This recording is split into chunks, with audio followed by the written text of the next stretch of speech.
Nesse horário, a emissora da Fraternidade Rádio Rio de Janeiro oferta ao seu coração mais um programa Culto Cristão no Ar. Participe conosco.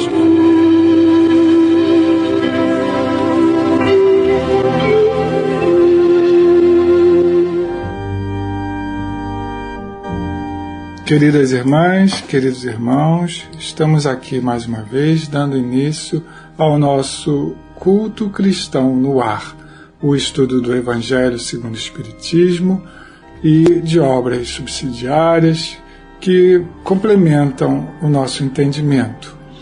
Presentes aqui hoje, nesta gravação, eu, João Carlos Lima de Menezes, meus pais, Lidiênio e Eni, e também participando deste programa de hoje, nossa companheira Cléa Nonato, que há muitos anos faz parte da equipe.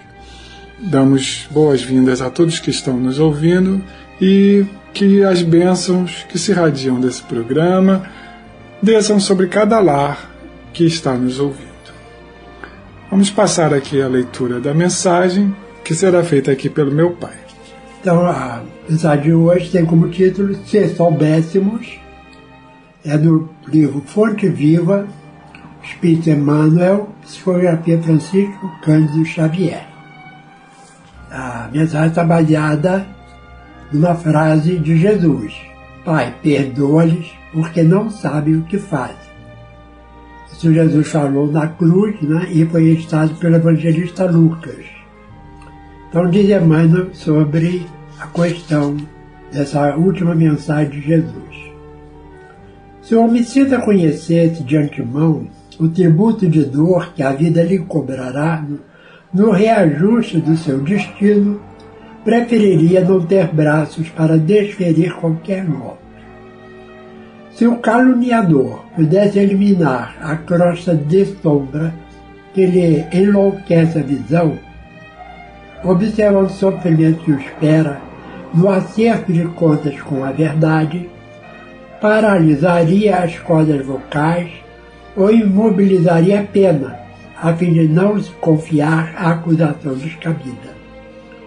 Se o desertor do bem conseguisse enxergar as perigosas ciladas com que as trevas lhe furtarão o contentamento de viver, deter-se-ia feliz sob as algemas santificantes dos mais pesados deveres. Se o ingrato percebesse o fel da amargura que lhe invadirá mais tarde o coração, não perpetraria o delito da indiferença.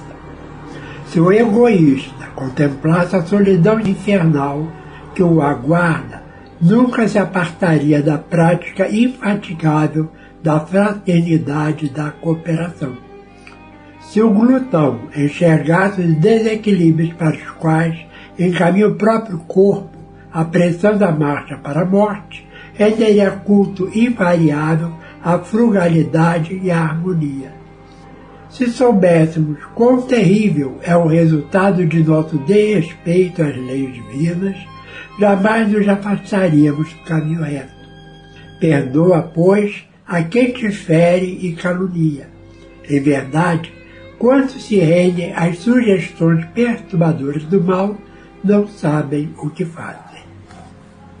Jesus, aqui estamos para mais uma vez realização do nosso curso cristão, a te pedir proteção e amparo para todos os que sofrem e choram, estão passando por momentos difíceis na vida. Dá, Senhor, com que a tua paz possa reinar e que o teu amor possa reflorir para que essa pandemia, Senhor, não seja tão desastrosa como tem sido.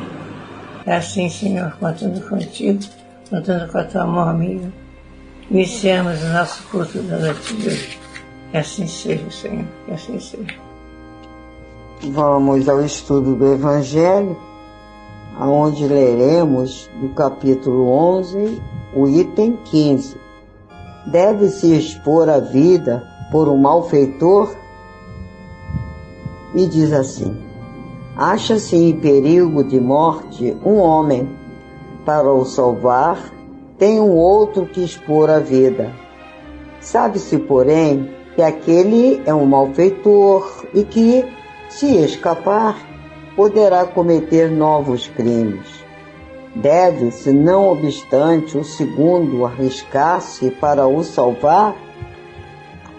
Questão muito grave é esta, e que naturalmente se pode apresentar ao Espírito.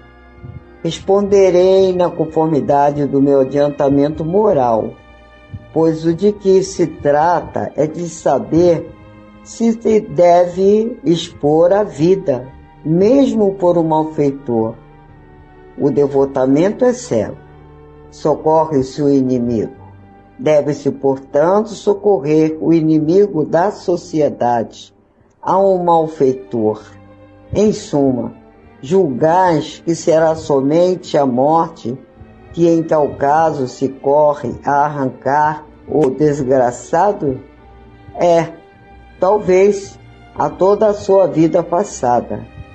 Imaginai, com efeito, que, nos rápidos instantes em que lhe arrebatam os derradeiros alentos da vida, o homem perdido volve ao seu passado, ou que, antes, este se ergue diante dele. A morte, quiçá, lhe chega cedo demais. A reencarnação poderá vir a ser-lhe terrível. Lançai-vos então, ó homens, lançai-vos todos vós a quem a ciência espírita esclareceu. Lançai-vos, arrancai-o à sua condenação. E talvez esse homem que teria morrido a blasfemar se atirará nos vossos braços. Todavia, não tendes que indagar se o fará ou não. Socorrei-o. Portanto, salvando-o, obedeceis a essa voz do coração, que vos diz: podes salvá-lo? Salva-o. Lamennais, Paris, 1862. É uma lição muito importante, né? Essa é uma questão, é um tanto quanto embaraçosa, porém devemos pensar que ali está um ser humano, criado por Deus. Não devemos hesitar se devemos salvá-lo ou não. Façamos a nossa parte. Ele poderá ser tocado de arrependimento e mudar a sua vida aqui na Terra. Se pode salvar, salva-o. É isso que nós temos que pensar. Que quem dirá que no momento derradeiro o arrependimento não possa surgir, para que ele possa voltar a ser um homem mais temente a Deus e fazer a sua vida um bem maior, não praticando certas coisas. E ele possa pensar bem, e nós também, porque não temos o direito de tirar a vida dos outros.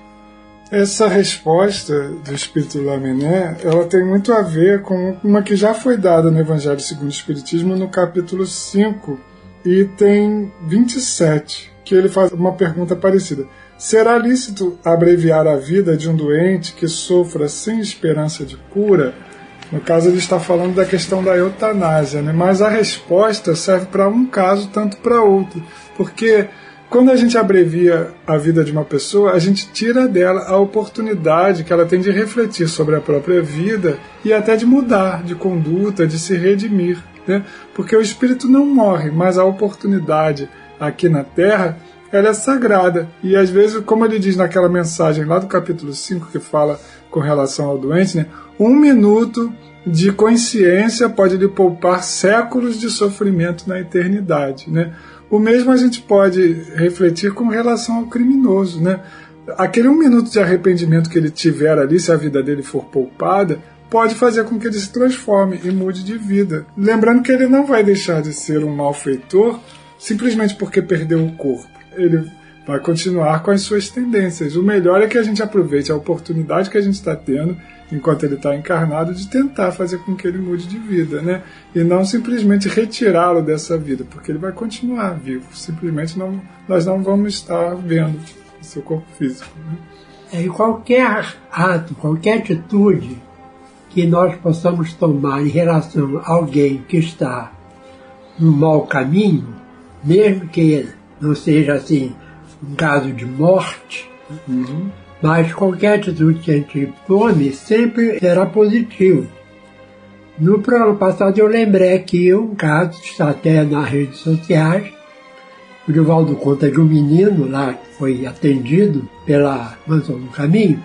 Mas tem outro caso também muito interessante, que nós ouvimos ele contar certa vez, de que quando ele vem ao Rio de Janeiro, quando ele vinha, melhor dizendo, ao Rio de Janeiro para fazer aquele ciclo de palestras, ele ficava num apartamento que uma companheira deixava sempre à disposição dele. E uma vez ele saiu para passear na rua, dar uma caminhada assim, né? E chegou um cidadão e pediu o dinheiro dele, né? E era um assalto, né?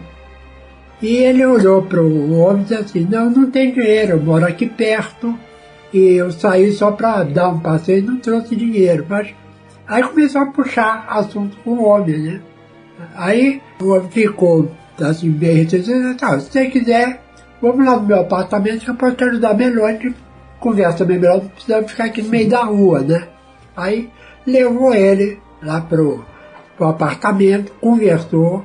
A pessoa estava desempregada, então, né, achou que a forma de arranjar algum dinheiro seria no assalto. E depois que ele conversou bastante com a pessoa, né, antes da pessoa ir embora, ele disse, espera um pouquinho que eu vou telefonar para os amigos. Aí telefonou, contou o caso, e quem atendeu o telefone disse, mas Divaldo, você está louco? Você trouxe um assaltante para dentro do seu apartamento? Eu falei, trouxe, nós estamos conversando aqui numa boa, né? Aí eles foram ao apartamento, né? Aí o Divaldo contou a história dele toda. Uma das pessoas que estava presente era empresária, ofereceu um emprego ao homem, né? E tudo ficou resolvido, né? Então você vê, se o Divaldo, né? Mesmo com todo o conhecimento doutrinário, ficasse com medo, né?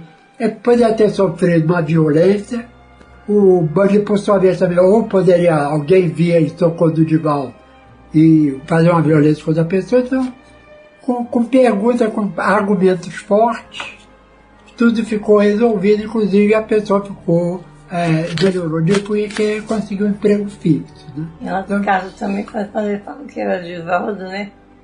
Ele falou assim, o seu Divaldo? Isso já foi da vez passada, né? Pois é. No caso passado do menino. Mas esse aí não, o homem nunca quis falar, aí o Divaldo Pereira Franco. Uhum. É uma coisa que chamou a minha atenção aqui, voltando ao texto do Evangelho, né, que pergunta se a gente deve expor a vida por um malfeitor, é uma ressalva que o Espírito faz logo no comecinho da mensagem, que ele diz assim, responderei na conformidade do meu adiantamento moral.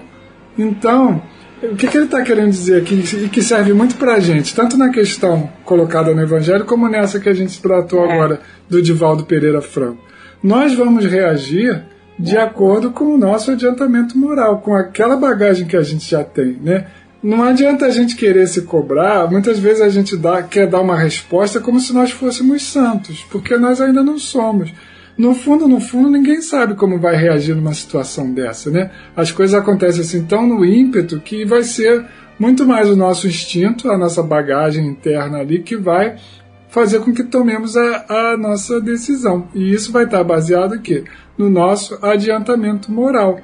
Uma coisa que a gente pode depreender é que o Divaldo, né, já tem um adiantamento moral para tratar aquele indivíduo daquela forma, né? Eu não sei se eu teria a mesma capacidade de responder da mesma forma que ele tratou, né? Tratando a pessoa como ela realmente deve ser tratada, como um ser humano, né? E aqui a questão do criminoso é a mesma coisa.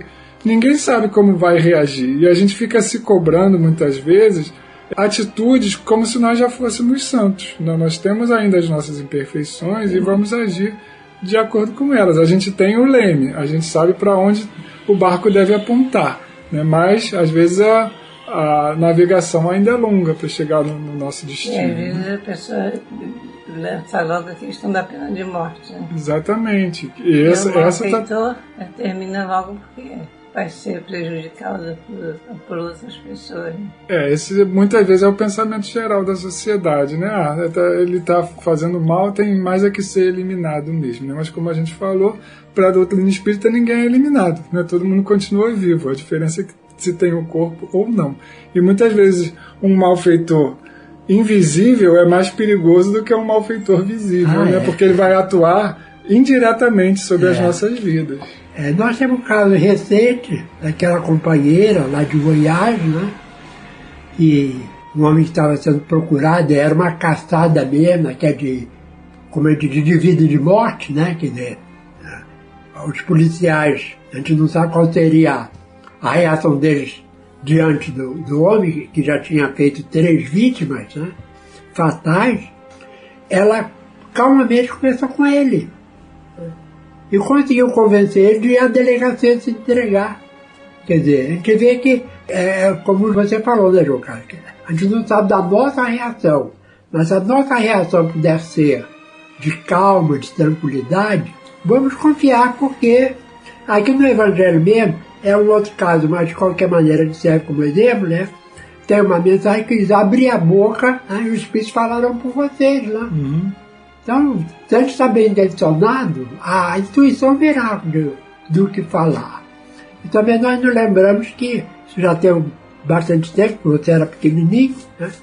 Foi um dia logo após o seu aniversário, que entrou um rapaz aqui em casa, armado com uma faca, e foi lá no quarto, a mãe estava descansando, ele acordou tua mãe pedindo dinheiro, né? E tua mãe, em vez de gritar ou ficar apavorada, começou a conversar com ele, né? Que a gente não sabe qual foi a reação dele depois disso.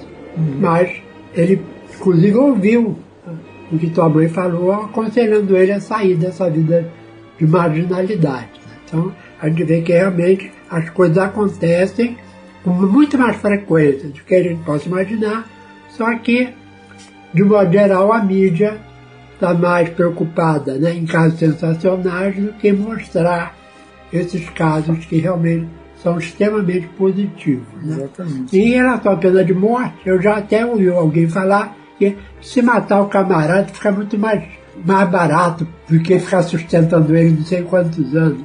Vira uma questão econômica. Quer dizer, a vida de uma pessoa é uma questão econômica, então é um problema muito sério, né? E ele termina exatamente com essa frase simples, né? Pode salvá-lo? Salva-o, né? E aí é o nosso instinto mesmo de sobrevivência da própria espécie humana, né? Que nós devemos lutar pela preservação da nossa espécie humana. Somos todos membros da mesma família. Então esse instinto de preservação da vida, ele deve ser para nós e para o nosso próximo. Quantas vezes a gente já ouviu casos de pessoa que não sabe nadar e se joga na água para tentar salvar uma outra pessoa, né? Porque o instinto de salvar, de preservar a vida é maior às vezes do que o medo. Eu me lembro da Lidmar, joga a boia. Joga a boia, mas não se joga, né? Pois é, que pode, na ânsia de se salvar, né? Vai os dois. Os dois morrem. Mas a gente tem de casos que às vezes acontece isso. Por exemplo, né? Se uma delegação, um presídio pegar fogo, os bombeiros vão ficar, não, deixa morrer, é bom virar churrasquinho, né? Não vão, eles vão lá e tentar apagar o fogo.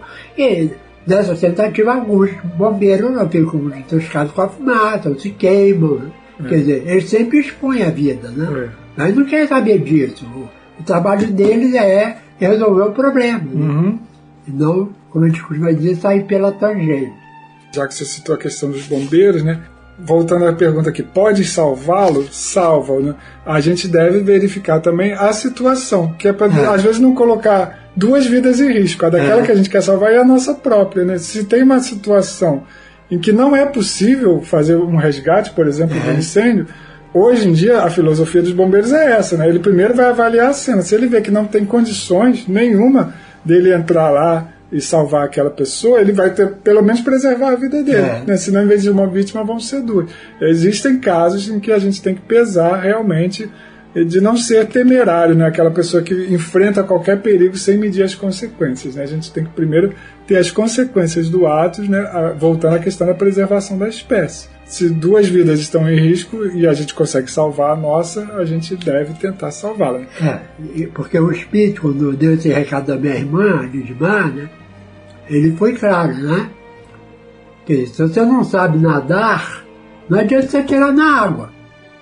Que vão ser 2 vítimas. Então joga a boia, né? Quer dizer, então foi o conselho que o Espírito deu, né? E realmente isso tem muito a ver, porque o que a gente deve sempre analisar é que qualquer que seja a situação, nós estamos diante de um ser humano, de um filho de Deus. E um membro da nossa família. E a gente sabe que Deus tem o mesmo amor para todos, né? Não tem predileção. Aquela questão que ainda perdura até hoje alguma religião, de povo de Deus, isso não existe. O povo de Deus é qualquer humanidade de qualquer planeta do universo. Né? Esse é o povo de Deus, porque foi ele que criou, né? Mesmo assim a Deus compete, né? Exatamente. E aí, dando continuidade ao nosso culto, nós vamos ler aqui uma poesia, um soneto, de Irene Silva Pinto, que está no livro Sonetos de Vida e Luz, psicografado pelo médium Valdo Vieira e diversos espíritos. Em caminho, sente o bem e, ajudando com bondade, rega o jardim sem flor de teu caminho, acende santa e nova claridade a quem se prende a torvo pelourinho. Faz o bem e socorre a quem evade, trôpego e incréu no estranho torvelinho. Sê qual prece feliz de caridade, bênção de paz e afago de carinho. Busca o bem, e ao divino chamamento sentirás renascer em novo alento a própria fé, por lei que não se trunca. Vive o bem, e terás a alma sadia, respirando num mundo de alegria a luz do amor que não se apaga nunca. E assim, Jesus, divino e amorável Mestre, ao encerrarmos o programa de hoje, queremos primeiramente agradecer a oportunidade que nos deste, abençoando a cada lar sintonizado com a nossa emissora, com este programa, que todos possam, Senhor, se sensibilizar também que a emissora precisa de ajuda pelo bem que faz. Quantas pessoas, Senhor, neste momento estão nos acompanhando e vibrando, Senhor, para que a saúde, a tranquilidade possa se estabelecer em seus corações. Obrigado, Senhor, por tudo. Despede-nos em tua paz e que esta paz, Senhor, possa se espargir por toda a humanidade, hoje e sempre. Descobre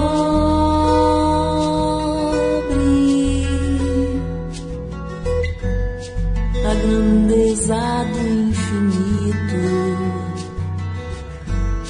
na beleza de uma noite, nos pirilampos lá do céu.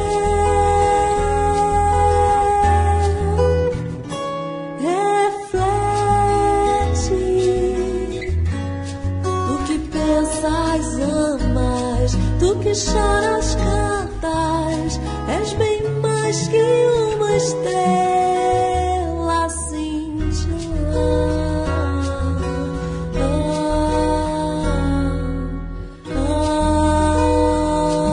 Alma debruça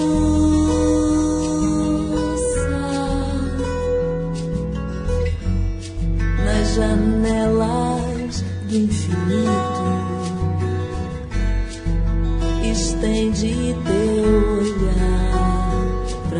mais além. És livre, és um pássaro infindo. É tão terno e é tão lindo teu voar.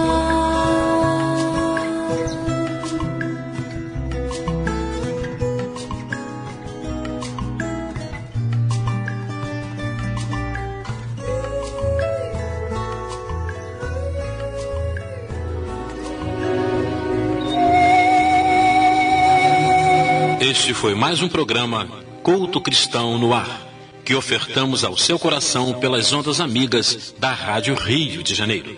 Volte a estar conosco na próxima segunda-feira, nesse mesmo horário.